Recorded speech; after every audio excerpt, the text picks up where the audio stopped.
Hi friends, Wednesday விலாங்களான்னு பார்க்கலாம் வாங்க. காலைல பிரேக்ஃபாஸ்ட் வந்து பார்த்திங்கன்னா தோசை சாம்பார், ஆஃப்டர்நூன் வச்ச சாம்பாரை வந்து பிரேக்ஃபாஸ்ட் வச்சு கொடுத்துருவேன். பாப்பா வந்து பார்த்திங்கன்னா அவங்க அப்பா அண்ணெல்லாம் சாப்பிடும்போதே அவங்க சாப்பிட்றாங்களோ இல்லையோ எனக்கும் கொடுமான்னு கேட்பாங்க. அதனால் வந்து குட்டியாக ஒன்று சுட்டு கொடுத்துருவாங்க. சாப்பிட்றாங்களோ இல்லையோ கொடுத்துட்டோம்னா அவங்க சாப்பிட்டோடய சாப்பிடுவாங்க. அப்படிலாம் வந்து பார்த்திங்கன்னா வச்சுட்டு அதுக்கப்புறமா வந்து நான் சாப்பிடும்போது சூடாக சுட்டு கொடுத்து அப்போ சாப்பிடுவாங்க. குளிச்சு முடிச்சதுக்கப்புறமா லஞ்ச் எல்லாமே பேக் பண்ணதுக்கப்புறமா சிங்கில் இருக்க சாமான் எல்லாமே தேய்ச்சிட்டு அந்தந்த எவ்வளோ எடுத்துமோ அதெல்லாம் வந்து பார்த்திங்கன்னா கொஞ்சம் அரேஞ்ச் பண்ணிவிட்டு அதுக்கப்புறம் நானும் பாப்பாவும் குளிச்சுட்டு அவங்க வந்து பார்த்திங்கன்னா இப்போலாம் அவங்களே செப்பல் போடுறது கட்டுறது இப்போலாம் அதெல்லாம் கற்றுக்கிட்டு இருக்காங்க. சரி, ஓகே, அவங்களே போட்டு எப்படியாவது கற்றுக்கிட்டுன்னு விட்டாச்சு.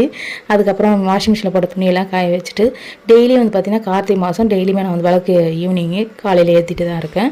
அப்புறம் புதினா கொத்தமல்லி வந்து என் பையன் சிக்கன் பிரியாணி வேணும், ஒரு 1/4 கிலோ சிக்கன் வாங்கி வந்து ஒரு 2 டம்ளர் அரிசி மட்டும் போட்டு சிக்கன் பிரியாணி செய்ய போகிறேன். பையன் தான் போயிட்டு சிக்கன் வாங்கிட்டு அதுக்கப்புறம் கொத்தமல்லி புதினா எல்லாம் வாங்கிட்டு வந்தேன். சூப்பராக வந்து டின்னருக்கு வந்து செஞ்சாச்சு. இந்த வீடியோ பிடிச்சினா மறக்காமல் சப்ஸ்கிரைப் பண்ணுறீங்க. பாய்.